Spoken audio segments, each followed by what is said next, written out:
All right, and our studio audience is back for another week. And, well, I guess I am too. Accordion Cool, my name's still up there. And he was such a big hit last week that we asked the president of the Massachusetts Accordion Association to come in and play with us again this week. And well, I had to. It was a big check, that But if you don't get the check, what you do is you contact the studio and ask for Paul Healy. Paul Healy's the guy that does the radio show, so Okay. Okay, so I'm sure he'll enjoy hearing from you if you don't get the check. And I'll tell him you told me to call. Oh, yeah, of course, yes. Guy, thank you again for coming back and playing with us today.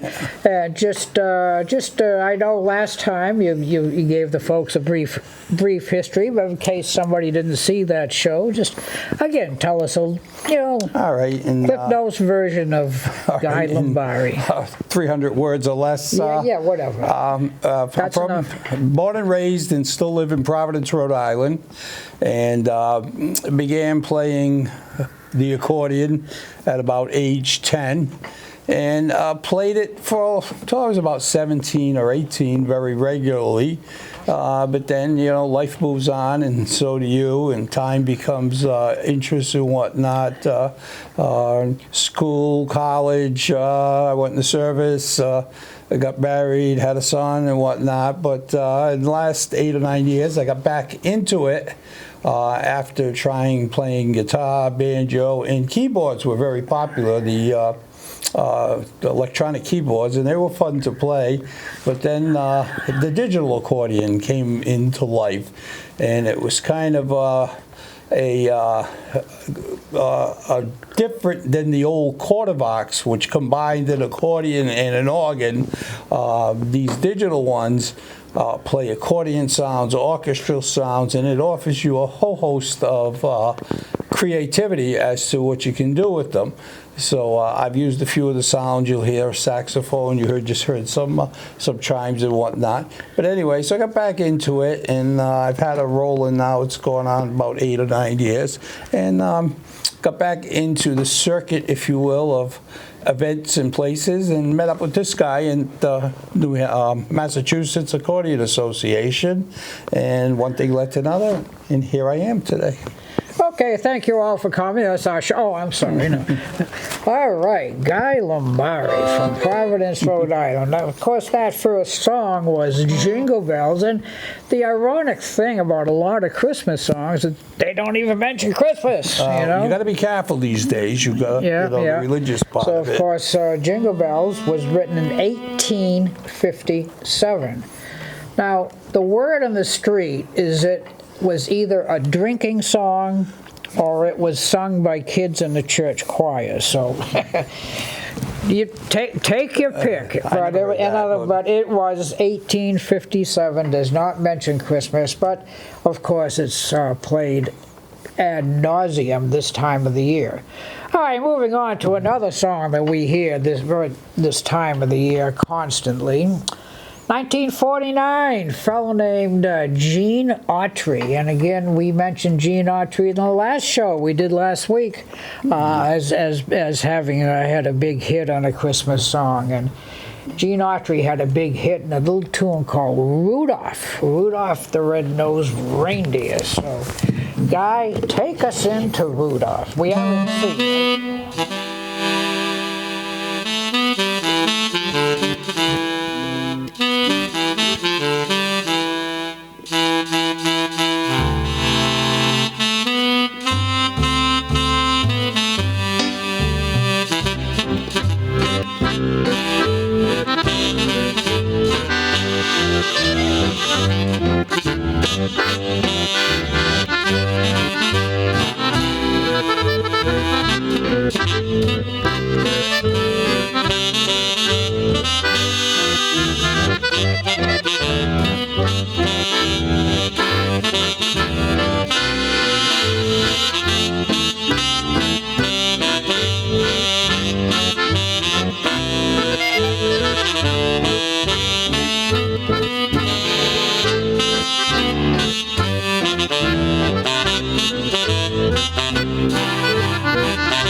All right, thank you, studio audience. Thank you. All right, Rudolph the Red-Nosed, and of course, every Christmas season, Rudolph the Red-Nosed Reindeer story is only on about 4,723 times on every channel, but that's okay. I guess they got to get their money's worth. We're going to move on right now and turn Guy loose and let him do all right, something keep that talking. he would like to do. How about we do a little bit of Let It Snow. Let It Snow. Again, one of those songs that doesn't really mention Christmas, but it's heard a lot this time of year. Nice little tune. It's all yours, pal.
let it snow.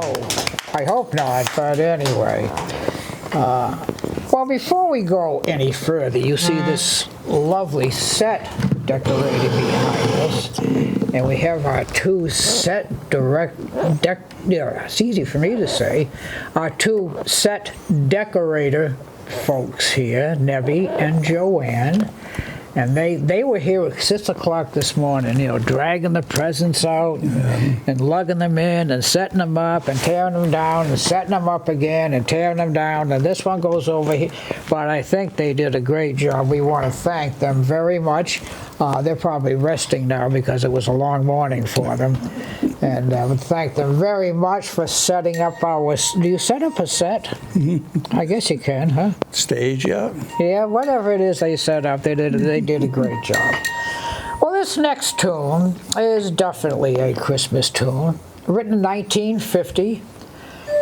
Made popular by a fella named Bing Crosby. Remember Bing Crosby? Well, I guess if you're under 60, you probably don't remember Bing Crosby, but big vocalist way back when. A lot of big hits, and of course this was one of them, and it's called Silver Bells. Okay, right on it.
Silver Bells. Definitely a Christmas song. Well, I think it's time to turn. No, we changed the order, didn't we? We're going to go into. Yeah, that's the tune right there. Oh, words of my business. Business a little slow today, but yes. Rocking Around the Christmas Tree, 1958, young lady named, you'll never remember this one, Brenda Lee. Does Guy remember Brenda Lee? Yes, I do. Yeah, so do I. Anybody else here? No. I used to date her. Huh? I used to date her. Oh, you did? Yes. Oh, yes. That's yes. You did? In my dreams. Oh, okay. All right. So a little tune called Rocking Around That Christmas Tree. We'll do it, 3 or 4 times, whatever, see what happens, okay? Because it's kind of a short tune, a quick tune. So take us in, pal.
we do have a little extra time. Okay. With your permission, maybe I'll play one. Absolutely. Your show. Oh, that's right. That's right. I forgot about it. As of the close of this one, but And we'll close with the other one that we're going to, with the Yeah, okay. okay. So just kind of fill in a little bit. How about Winter Wonderland? That sound good? it's all yours. All right.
Very nice.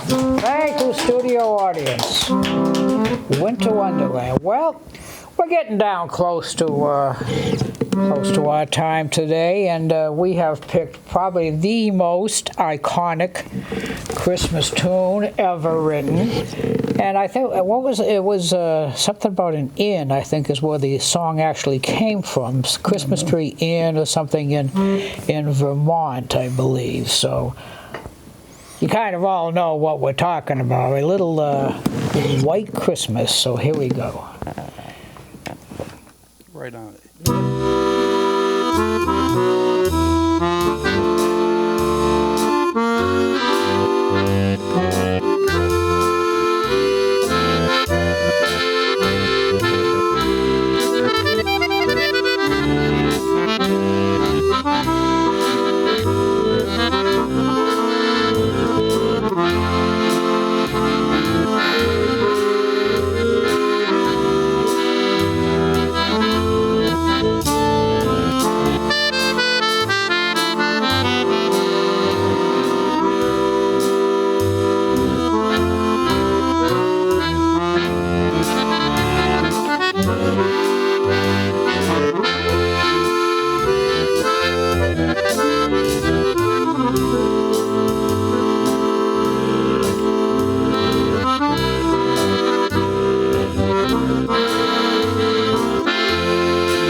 Thank you, thank you. Well, that's just about our show for today. And as usual, got to thank the man behind the glass because he's the one that pushes all the buttons and spends hour upon hour trying to get us so everything is sounding right and then tear what little hair out that he has left. Austin Ricketts, and I want to wish Austin and his family a very Merry Christmas, and everybody else from AACS TV, all the folks here, wish you all very Merry Christmas. And of course, as I say just about every week, bring the young'uns in to hear this music, not because Guy and I are playing it, but because a lot of this music they just don't hear anymore. A lot of these great tunes that we play. So if you got a young'un at home, a grandson, granddaughter, niece, nephew, bring them in. Let them hear these tunes. So, and of course our studio audience and our decorating team out there. So took a lot of folks to put this show together today. And Guy, thank you so much You're welcome. for coming back and seeing us another week. And don't be a stranger. Come back again, and we'll do some other tunes and all kinds of other good stuff. Sounds good. All right. Okay. So we're just going to play out with a little bit of White Christmas, just to play it. And like I said, if you see Austin coming through the door, it's over. So here we go.